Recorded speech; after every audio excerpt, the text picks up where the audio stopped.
宜将胜勇追穷寇，南跨海峡收台湾。天若有情天亦老，人间正道是沧桑。台湾问题不能无休止的拖下去了。中华民族的伟大复兴啊，时间不等人呐，大家放心啊，这个时点已经是越来越近了，是吧？你想嘛，那不能再等那个下一届再解决这个事儿了吧？是吧？那个客观条件也不允许了呀，是吧？所以大家放心这一点啊。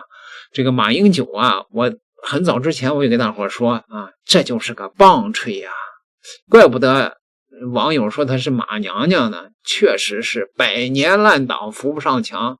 我在若干年前就给马娘娘出主意，你现在出来振臂一呼，写一封讨逆檄文，邀请解放军入台剿匪，那国民党啊，台湾的治权照样是你们的，而且你还能争取非常宽松的条件，对吧？一国两制，你说你多舒服呀！马英九没这个魄力，也没有这个头脑啊，这纯属烂泥扶不上墙，真的啊。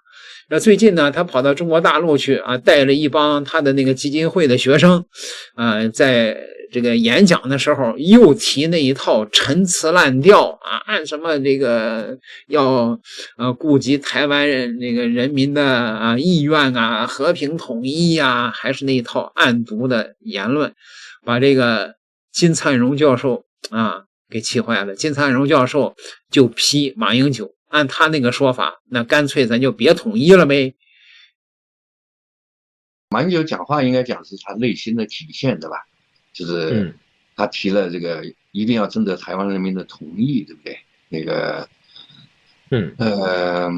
那个还有民主原则啊，什么东西啊，挺好听啊。但实际上，按他那个说法，其实你就不可能和平统一嘛。他要求和平统一，又要求台湾人民统一，像台湾的整个社会是泛绿的，对不对？他就不同意，对不对？他实际上把你弄到一个那个逻辑陷阱里面去了。你必须和平，那和平的条件必须台湾同意，那台湾人绝对不同意，对不对？那不就那个按照他那个说法就永远不能同意呗，对不对？但我的理解这样的，由于大陆现在已经处于力量的绝对优势啊，所以台湾作为一方总体的影响力是下降，是吧？不管它岛内怎么演变，比如说啊，那个赖清德的大罢免就是成功了，这个蓝营还有个别的那个白营吧，那个柯文哲那边好像也被弹劾了啊，如果都清理了，都变成绿色，他肯定在内政方面他赢了，但是其实对两岸关系解决反倒简单了，知道吧？没有人来忽悠你了，对吧？全部是民进党啊，那他到时候捡到他统一抓起来不就完了吗？不用谈判了，谈什么谈判？对不对？直接往那个各省分，因为到时候抓的人会不少，各省分点人啊，那个就完了。其实我觉得他简单化了嘛，这个问题，对不对？因为对手全是绿营嘛，那都多简单了。所以呢，我觉得台湾问题最后的决定越来越取得中美，就台湾边缘化，取得中美。台湾其实就是他老觉得他是那个棋手，知道吧？这个他顶多是个棋子，然后呢，我觉得中美呢现在两种情况，一种情况呢就是老特任内啊是有可能他来妥协的，对吧？在这个问题上，他不太重视台湾，因为台湾是没什么价值。不像以前老特说台湾是民主亚洲民主象征啊什么的，还有是联盟体系的象征啊，抛了台湾就抛弃民主，抛弃联盟信誉啊。老特不太在乎这些东西，知道吧？所以我觉得老特再也没准这个机会。他趁着现在台湾还有那个掌控力，他没准想卖个好价钱，知道吧？有一些海外有些声音说，这个老川想要这个在确保他任内，他说你们别把我这张牌拿走，至少在我任内你不要动啊。这个他好像是希望向他国内渲染这么一个营学啊。这个不知道您怎么看？是这样的啊，就是就我了解的，我们党中央其实在台湾问题上没有时间表的，就是根据我们的发展啊，根据我们各方面的准备啊，我们自主决定，从来不依赖外面，比如说是不是美国给你一个机会啊什么的啊，我们就是这样，就如果赖清德宣布台独，那我可以揍他，对吧？当下就揍，但赖清德现在也是，还是这点基本常识有，他不会给你那个啊，他是实质台独嘛，那个他不会给你这个借口啊，所以大概就是这样，就是说台湾呢悄悄在台独，然后美国呢还在干预，然后我们这边呢也在准备啊，但是呢，就我理解应该是没有时间表，它是根据各方面事态发展，到时候再说。但是很多人注意到，美国人一直说我们是27年动手，对吧？就建军100年的时候要动手。对，这个，所以现在信息比较乱啊。美国人说啊，你有时间表，27年动手啊。我了解现在中央至少没有明确的时间表，对吧？所以我也不敢做特别明确的预测，我只能说呢，就是从态势上讲，我们这边呢，军事上解决台湾问题能力肯定是够了。可能有些网民不信。因为有些网民还是觉得俄罗斯军事力量比我们强，对吧？俄罗斯在乌克兰打成这个鬼样子，所以对我们就不信任啊，这个肯定是不对的。逻辑是这样的，就是俄军打得很拉胯，是吧？跟我们印象当中的苏联红军表现那个判若两人、判若两国，这个很好解释。苏联有极其强大的重工业啊，知道吧？30年代，斯大林用比较残酷的手段啊，从比较贫穷的俄罗斯社会，对吧，集中了资源，然后又利用美国30年代那个经济危机嘛，啊，人才啊、资本啊、技术给搞过去，那个，所以他在很短的时间救过起当时应该讲世界上都相当不错的重工业，凭借这个重工业击败了法西斯德国，凭借这个重工业在2战后跟整个西方搞冷战吧，但是91年苏联解体之后，俄罗斯独立，俄罗斯犯了什么错误啊？去工业化，是吧？从叶利钦开始的，一个伟大的工业化的俄罗斯已经没有了。在美国战略家心目当中，俄罗斯什么国家？俄罗斯是拥有核武器的沙特阿拉伯，知道吗？你没有工业的，肯定不会打仗的呀。所以现在俄军，你看他的那个基础骨干，是不是都是那个苏联留下来的，对不对？大炮啊、飞机啊、导弹啊，但是信息时代的东西就没有了呀，对不对？知道吧？就是被谁打的？被北约的无人机系统打的。2万美元的无人机可以打掉你500美元的坦克，知道吧？这就是俄罗斯打得不好的原因，知道吧？它的工业没了，所以它的军队一定是不行的。现在俄国回过来了。就是他现在无人机生产的总量已经超过了北约，对不对？所以他现在活过来了。就是他国防工业部分恢复了，这个恢复是神秘的东方大国起了作用啊，知道吧？真的吗？真的吗？这个有道理，我觉得是印度干的，对。这个金教授啊说得好。所以这个时间表啊，还必须得有制定一个呀，这不能老等下去啊。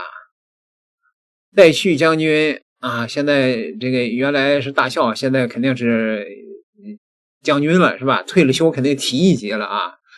戴旭将军在若干年前就说过啊，中国人要有血性，这不能没有时间表，无休止的等下去。你好，我想请问您一直强调军人要有血性，但是像我们这些生活在幸福和平年代的00后，我们每天的生活都是十分的安逸，过得都是无忧无虑的。所以我想请问您，对于像我们这些普普通通的年轻人来说，也需要这种血性吗？当然了，军人是来自老百姓的呀。如果你们都没有血性，军人的血性从哪儿来呢？霍去病、卫青他们原来也是老百姓啊，穿上军装就是军人，所以在捍卫国家利益、民族利益的这样一个大事业当中，没有军人和老百姓之分，我们都是一家人，我们都是中国青年，所以一定都要有血性。戴老师您好，您鼓励大学生关心国际问题、关注国际矛盾，那么我想问您，作为我们现在的年轻人，关心国际问题对于我们未来的就业就职有什么样的实际作用？如果说不关心国际问题，又有什么样的损失呢？很好，你这个问题呢，实际上说明你刚才我讲霍去病的时候，可能你没有认真听讲。从嬴政时候这样的青年人，到这个汉武帝这个时候的青年人，到毛泽东时候这样的青年人，都是胸怀世界的，放眼历史的。能说他的就业，能说嬴政的职业不好吗？能说汉武帝的职业不好吗？能说毛主席的职业不好吗？所以你关心世界，只会让你更加伟大，让你的职业更加受人尊敬。而且你不仅可以在当时受人尊敬，你在历史上还可能受人尊敬。所以匈奴未灭，何以家为？回去我建议你再看2遍，谢谢。好的，谢谢。你好，您曾经说，作为一名军人要随时做好打仗的准备。我们都知道，就现在的军事科技水平，中国和美国还有很大的差距。有人说，中美军事实力水平要相差50年。那如果真有战争发生，我们能赢吗？好，首先第一个问题呢，我用历史事实回答你。那么抗美援朝发生的时候，我们比美国落后了多少年？最后的结果是什么样呢？是他们失败了。当年日本也是这样，日本也比我们先进了很多年，他们也失败了。所以今天我告诉你，就武器装备水平而言，今天是我们与美国最小的时期。我们从来不是靠武器打赢的。我今天想了一下午就是这个问题：精神、信仰。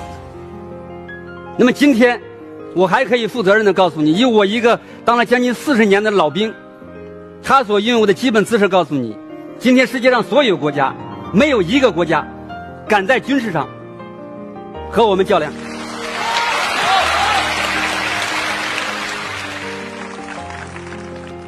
抗美援朝我刚才不是讲了吗？我们的装备那么落后，轻步兵，我们70天的时间打过汉城。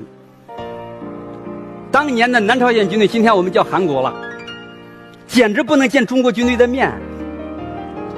只要是双方军队一接触，中国军队的小号一吹，第一个跑掉的一定是韩国军队。韩国军队一跑，美国军队就完；他一跑，我们的军队就擦过去了。每次都是这样。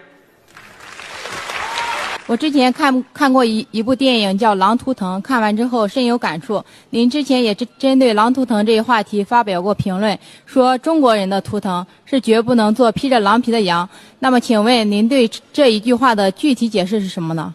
这个解释呢，是我从动物世界里边得到的一个伟大的启示。那么在我看动物世界的时候呢，发现了国际政治领域的一个普遍规律，那就是强者和弱者的根本区别不在它外在的形态和力量。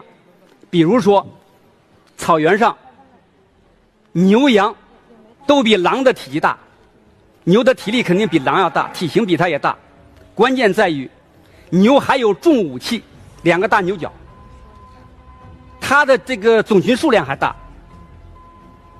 自己又有力量又有重武器，数量又多，你怎么不赢啊？我从来没有见过牛吃狼的故事，我一次都没看到过。那原因何在？内心太弱小。所以我们指的强，首先指的内心要强大。我们青年的心理要和我们国家实力的成长相同步，不要逆行。国家越来越强大，你内心越来越弱小，你的弱小会导致国家的强大是一种假象。如果你是一头牛，你不要说你自己长着牛角，我今天就是给你挎上冲锋枪，带上钢盔，挂上手榴弹，你见了狼照样哆嗦，因为你内心弱小。所以我们这个民族真正要强大，除了我们外在强大以外，内心一定要强大。为什么我们去讲教育育就要育这种精神，育强大的精神，就是我们内心的强大。我们只要内心强大，我们在世界上没有敌人，我们永远也不会有敌人，今天不会有，以后也。对，说的太好了，中国人一定要有血性啊！